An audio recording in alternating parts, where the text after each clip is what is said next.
They wanted to take an already successful franchise and elevate it, make it better, make it more rooted, more grounded. And in that sense, it was very appealing for me. And then for me as an actor to come on board and breathe life into a character that was already a strong character in the G.I.Joe mythology, breathe life into him and make him become a badass who can cook.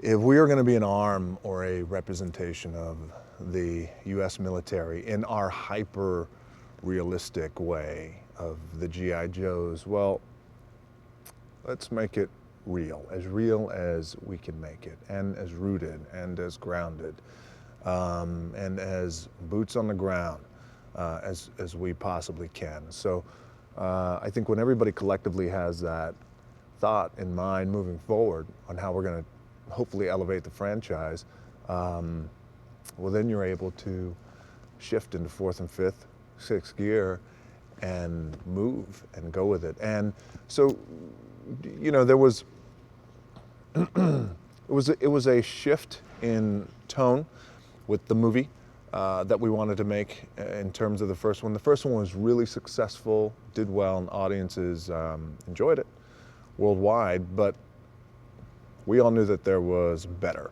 There was a better movie to make, and a more appealing movie to make, and more badass movie to make. Roadblock is considered the glue that holds the G.I. Joes together. Well-read, enjoys his poetry, is a hell of a cook, and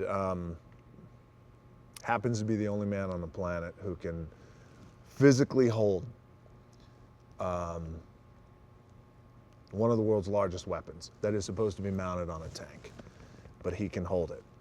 You like how I give him that much credit? He's the only one on the planet that could, no one else but Roadblock. Roadblock for me specifically made sense. Not only is he the glue of the G.I. Joes, but I thought that there was something really important in the fact that he chose not to be in the front, in the limelight, leading the group. You know, there's a great line in the movie that he says, which is, I ain't doing this to put brass on my shoulder. So basically I do it because I love it and I do it for my country. And I like that, and I think when a man is in that space, then it's admirable, and then there's a place to go. So he is the glue, but he doesn't have to be in the forefront, but yet he would emerge eventually as more than a glue.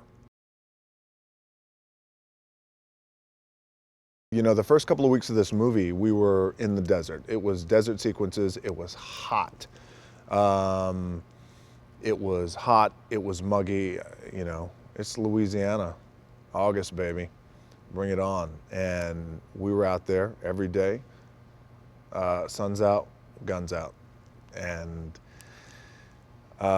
it was a great way to start the movie. I think you start the movie with scenes like that.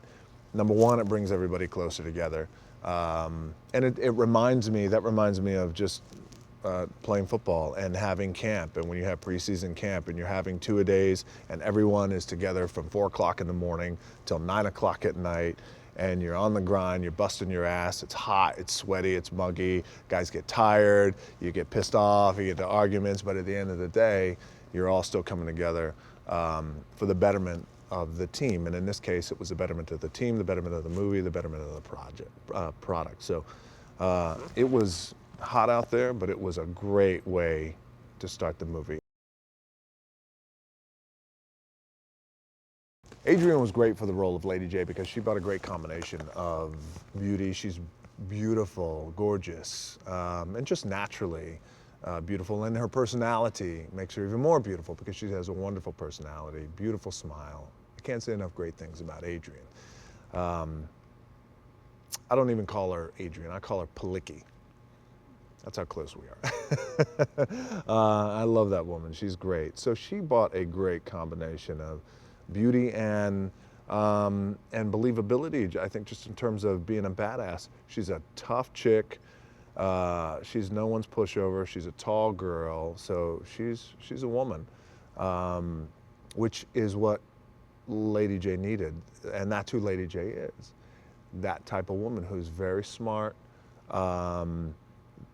smart with a quip too as well, raised in a household of men, loves the military, respects and honors the military, comes from a long line and lineage of military family. So Adrianne was great, great in the movie. When you think about Joe Colton, General Joe Colton, and who he is to the Joes. I mean, this is the one who created the G.I. Joes. Who can that be? Who is that? Who's that actor? Who's that man who's walking the planet? Perfectly, it's Bruce Willis, who has just great gravity and a sense of self. Bruce is a guy's guy. He's a man's man, and he was perfect for General Colton.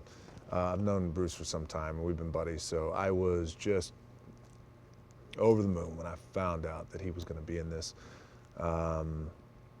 Great for the role, and not only that, but as a fan of action and men of action. I thought it was pretty cool that I get a chance to see Bruce Willis and myself together on screen kicking all kinds of ass. All kinds of ass. I love it. The mythology of Roadblock is that he is trained in many different fighting styles, one of which he had trained with Snake Eyes for years. And so when you get introduced to Roadblock, you're able to see many different fighting styles that range from martial arts to what we have called gun kata, where I have these specially designed brass knuckles, basically, that act as brass knuckles that could split your skull, but they also have the ability to attach onto different weapons that are on my vest, from certain blades to certain weapons, Glocks, batons, and they unclick too at the same time. You're able to throw them, utilize them in many, many different ways. You're able to see that type of fighting style, and you're also able to see his brutality. So there's a nice range of fighting styles that he uses.